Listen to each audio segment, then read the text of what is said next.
오늘은 주 안에서 함께 교제하라. 주 안에서 함께 교제하라. 이런 제목으로 말씀을 상고합니다. 이제 여기 1절부터 16절까지는 전부 문안 인사를 하라고 말씀했는데, 어제 6절까지는 그 특징이 여성 지도자들에게 좀 초점이 맞춰져서 앞에다가 다 몰아서 말씀을 했어요. 그런데 이제 오늘 내용은 여러 사람과 여러 가족들, 또 그 이외에 이렇게 가문까지 이렇게 말을 하면서 교제하라고 이렇게 말씀을 했는데, 그 단어가 문안이라고 그랬어요. 문안.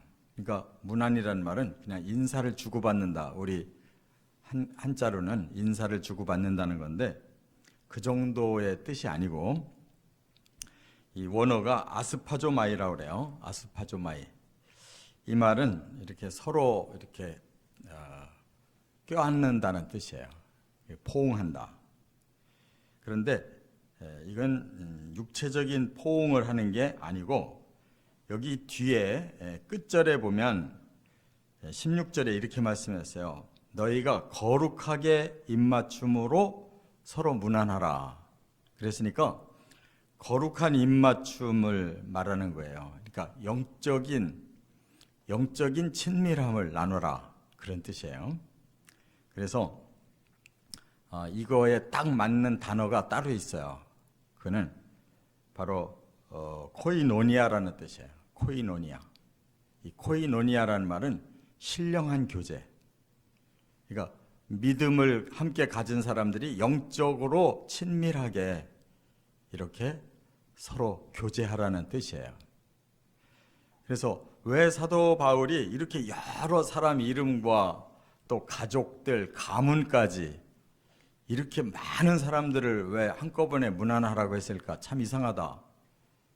오히려 바울은 객이고, 지금 로마 교회 성도들은 다 같은 그 교회 성도들인데, 뭐 굳이 아무개 이름을 자꾸 거명하면서 문안하라고 했을까? 이상하잖아요. 그것은 이 로마가 대도시인데다가 그 당시에 교회가 오늘날처럼 자유로운 시대가 아니에요. 그렇기 때문에 말하자면 이 가정교회를 여러 군데 세운 거예요. 우리가 중국에 그 문이 열려가지고 90년대 이렇게 초중반쯤 그 문이 열렸어요. 그래서 선교사들이 많이 가서 교회를 세웠는데, 드러나 있는 교회는 삼자교회라고 그래가지고 정부에서 인정해주는 소수의 교회가 있는데, 그건 전부 프락치같이 이렇게 정부의 말을 듣고 그냥 적당히 종교 생활하라고 하는 정도지 진짜 예수 믿는 게 아니에요. 그래서 선교사들이 들어가서 교회를 세운 것은 지하에 가정교회를 세운 겁니다. 저도 96년도에 중국 들어가서 그 가정교회를 방문하고 이제 개척 예배를 드릴 때 참여를 했는데, 그냥 북경 그 비행장에 내려가지고 그냥 깜깜한 어디론가 차를 태워가지고 들어가는데, 나중에 들어가서 보니까 거기가 공장지대, 그 한가운데 그냥 개미새끼 한 마리 느낄 수가 없는 그 적막한 곳에 그런 그 공장의 철문을 열고 들어가니까 허름한 어떤 지하실로 들어가는데, 그냥 불빛이 아주 희미하게 켜져 있는데 옆에 이렇게 물이 줄줄 흘러요, 지하실이. 근데 그 안에서는 열기가 있는 거예요. 왜냐하면 사람들이 모여가지고 자그맣게 이렇게 기도도 하고 찬송도 작게 부르고, 밖에서는 안 들리는 거예요. 그야말로 초대교회, 처음 세워진 교회의 모습 똑같아요. 거기서 예배를 드리고 나니까 제가 성경이 다시 보였어요. 아, 이게 바로 초대교회구나. 뭐 그 안에서는 소리를 지르고 싶어도 지를 수가 없는데, 그 얼굴들이, 그 그냥 조그마한 불빛으로 비춰지는 그 얼굴들이 막 그렇게 흥분하는 모습을 봤어요. 바로 이 로마에도 그런 교회들이 여러 군데 있었던 거예요. 그렇기 때문에 사실은 자기들끼리도 교류가 잘 안 되는 거예요. 오히려 전체를 보고받고 있고 선교사들 통해서 내용을 알고 있는 바울이 더 정확한 거예요.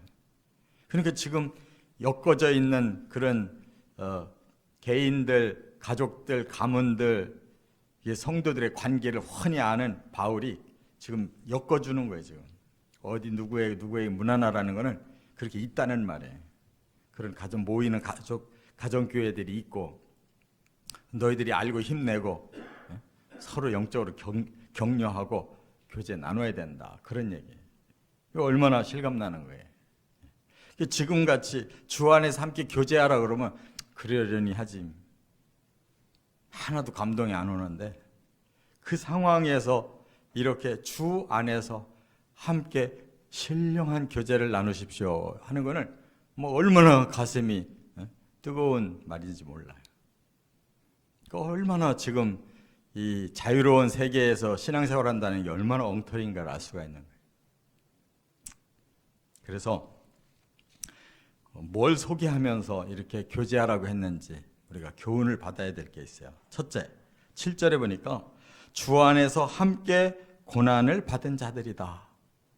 제일 먼저 고난받은 사람들을 소개하고 있어요. 여기 7절에 안드로니고와 유니아는 여기 자기 친척이라고 말하면서 바울보다도 먼저 예수 믿었다 이렇게 소개를 하고 바울과 함께 갇혔던 자들이다 라고 이렇게 소개를 하고 있어요. 이게 뭘 의미하느냐? 여기서 친척이라는 말은 같은 유대인 출신이라는 거예요.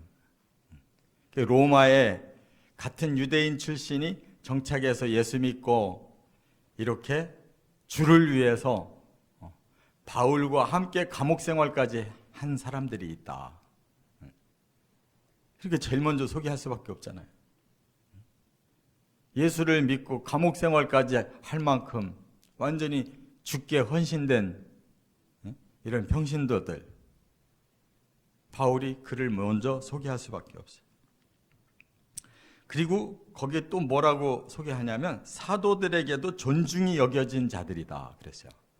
그러니까 사도들이라는 게 뭐냐면 특별한 지도자들이에요. 그냥 일반 지도자가 아니라 예수님이 세우셨든지 예수님이 계시를 주셨든지 뭔가 예수님에 의해서 그 사도로 인정받는 거. 모든 성도들이 저분들은 사도야. 우리 교회의 지도자야. 라고 공인하는 그런 지도자들을 말하는 거예요. 그분들에게도 이 사람들은 존중이 여김을 받고 있다. 근데 뭐가 그렇게 존중할 일이냐? 예수 위해서 감옥까지 간 사람들이라는 거예요. 사도들도 그렇게 못한 사람들 많은데. 그러니까 가장 실질적으로 주를 위해 실천한 사람. 그 십자가, 너희도 십자가 져라. 그러니 정말 십자가까지 지는 사람들이라는 거예요. 그 바울보다도 이 사람들이 먼저 예수 믿었다. 그러니까 바울도 그를 굉장히 존경하고 있어요. 나보다도 먼저 죽기 부름받았고, 바울이 그래도 그 당시에 가장 고난을 앞장서서 받은 사람인데 그들이 역시 바울과 함께 감옥 생활했고, 어른들, 사도들도 전부 그 사람이라고 하면 아주 존중이 여긴데, 여기 존중이 여긴다는 말이 에피세모스인데요. 그들은 뛰어난 분들이래요. 뛰어난 분들. 뭐가? 영성이 뛰어난 거지. 뭐 겉으로 보면 감옥에 앉아 있는데 뭐 그 사람들이 뭐 눈에나 들어와요? 관심도, 영적이 아니면 관심도 없지. 그러나 영적으로 살아있는 사람들은 제일 먼저 누구를 기억하겠냐고. 지금 우리 대신 감옥에 앉아 있는 저분들, 우리 믿음의 선배, 어느 사도도 그렇게 하기 힘든데 그렇게 실천하는 그분들이 가장 존경스러운 거예요. 사도 바울도 그냥 제일 먼저 이렇게 그들을 소개하면서 문안하라고 그랬어요. 그러니까 우리가 예수 안에서 뭐 화려하게 사는 사람들 존경할 게 없어요. 예수 안에서 신실하면서 힘들게 사는 사람들을 존경해야지. 그분들이 능력이 없어서가 아니에요. 주께 그런 사명을 받아서 그런 상황에 있는데 잘 이겨내고 모범이 되고, 뭐 지도자랍시라고 그냥 껐떡대는 사람들하고는 다른 거잖아요. 진짜 존경해야 될 사람들, 지금도 주님을 위해서 목숨 걸고 일하는 사람들이 있잖아요. 이렇게 일반 교회에서 편안하게 하는 목회하는 사람들이 뭘 대단해요. 그건 누구도 할 수 있지. 바로 성경에서 이런 사람들이 후대에 남아 있잖아요. 지금 그 이름까지 소개해 주잖아요. 정말 우리가 영안이 열려서 보는 눈이 있어야 돼요. 누가 진짜 일꾼이고, 누가 진짜 하나님 사랑하고, 누가 진짜 십자가를 메고 가는 사람인지. 그들이 주 안에서 바로 함께 신령한 교제를 꼭 나눠야 될 분들이다. 얼마나 외롭겠냐고. 두 번째, 8절부터 12절에 보면 주 안에서 함께 사역하는 자들이다. 두 번째, 바울이 지금 신경이 쓰이는 것이 어려운 가운데서도 가정교회를 이끌며 사역하는 분들이 또 마음에 생각이 나는 거예요. 근데 여기서 주 안에서라는 말이 지금 계속 하고 있잖아요. 절절히 지금 주 안에서, 그리스도 안에서 계속 주 안에서예요. 왜냐하면 그들이 모든 고난을 받는 거, 이렇게 힘들게 일하는 거 다 주님 때문이잖아요. 주님을 위해서잖아요. 그 목표가 주님이에요. 그렇기 때문에 주 안에서 그들을 알아주라는 거지. 함께 사역하는 자들을 알아주라. 여기 동역자라고 그랬어요. 동역자. 9절에 보면 동역자. 슈렐 코스라고 그러는데 이게 무슨 뜻이냐면 쉰, 함께라는 뜻과 엘곤, 일한다라는 뜻인데 그냥 단순한 일이 아니라 역사한다는 거예요. 하나님의 일을 하는 거는 하나님의 능력으로 인해 뭔가가 신령한 그런 움직임이 일어나는 것을 말하는 거예요.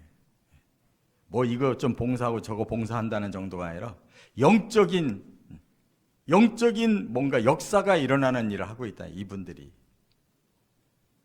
그래서 그분들의 특징을 세 가지 단어로 여기 말했어요.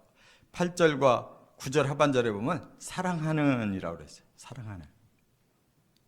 그분들이 다른 사람보다 앞장선 게 뭐냐? 사랑이에요. 이 사랑이 뭐냐? 아가페. 아가페는 뭐냐? 희생이에요. 뭐 친해서 사랑하고 뭐 누가 좋아서 사랑하는 게 아니에요. 예수님처럼 자기들이 십자가 대신 질 만큼 그렇게 희생하는 사랑을 하고 있는 분들이라는 뜻이에요. 희생하는 사람이 일하는 사람이지, 낯내는 사람이 일하는 게 아니에요. 남이 모르게 어려움을 대신 겪고 있고 숨은 일이 있는 사람들, 뭔가 그들이 있기 때문에 일이 이루어지는 거예요.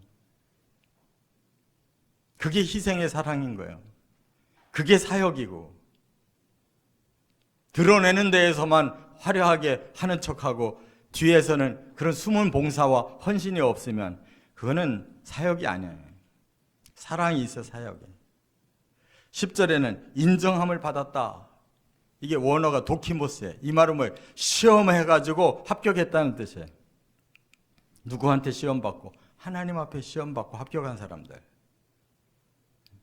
그런 사람이 일꾼이지, 뭐 지가 자기 의욕으로 일한다고 나섰다가 또 조금 뭐 어떠면은 피그로 식어져가지고 쑥 빠지고 지 기분대로 했다 말았다 하는 사람이 일꾼이 아니에요.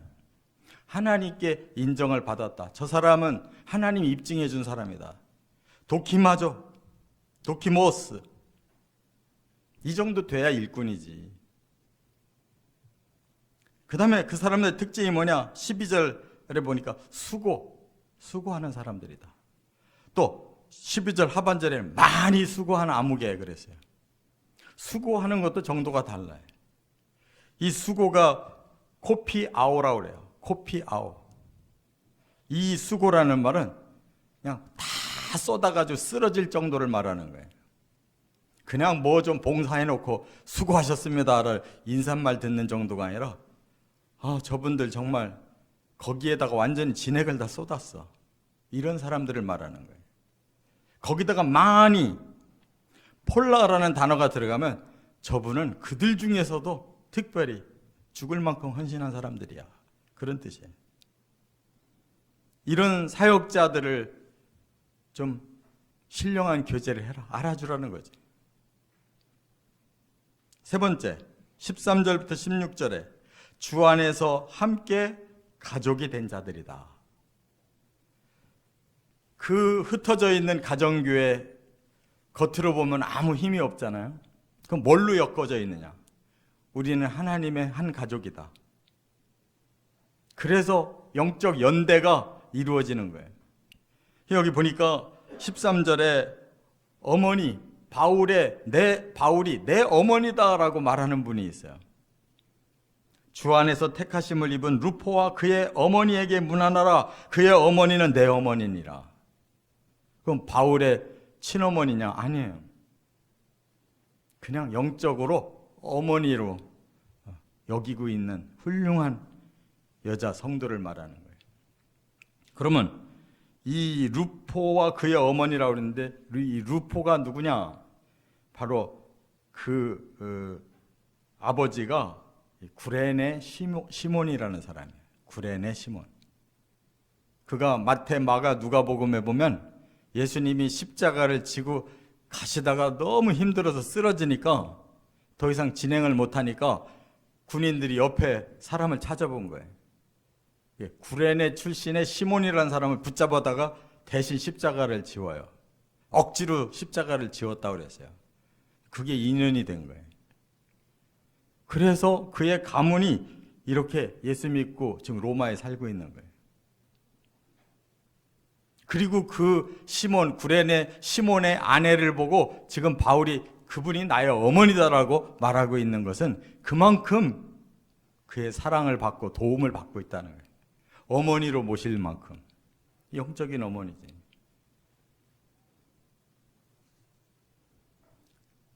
그래서 여기에서도 택하심을 받았다 그랬잖아요. 그러니까 우리는 어떻게 된 상황인지 모르지만 하나님이 그들을 택하셨다.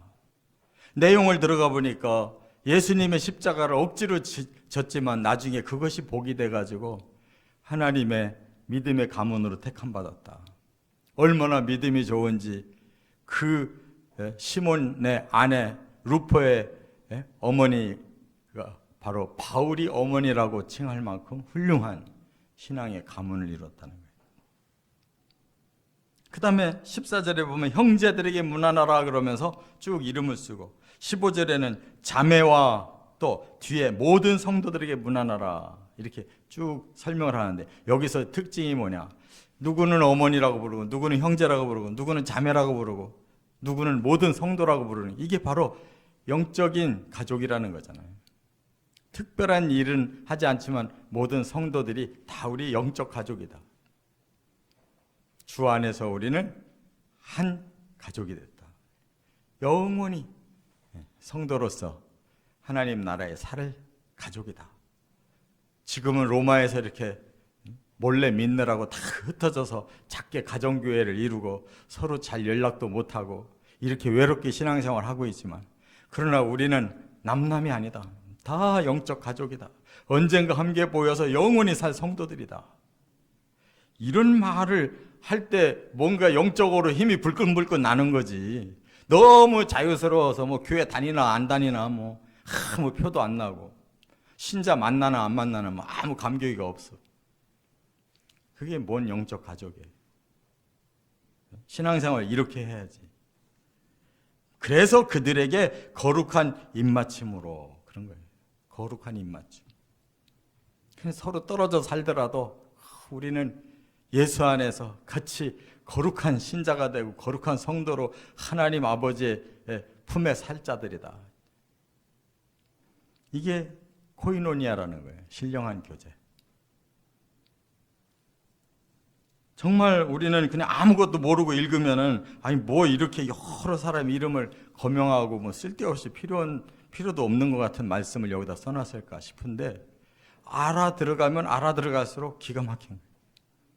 우리가 성경을 아직도 다 깨닫지를 못해서 너무 안타까운 거지, 더 깊이 연구하고 더 깨달으면 깨달을수록 우리는 더 기가 막힌 세계를 만날 거예요. 바로 이렇게 주 안에서 만났다면 이런 수고하는 자들, 이렇게 감옥 생활까지 하는 자들, 이렇게 영적 가족된 자들이 얼마나 끈끈하게 신령한 코이노니아를 해야 되겠느냐.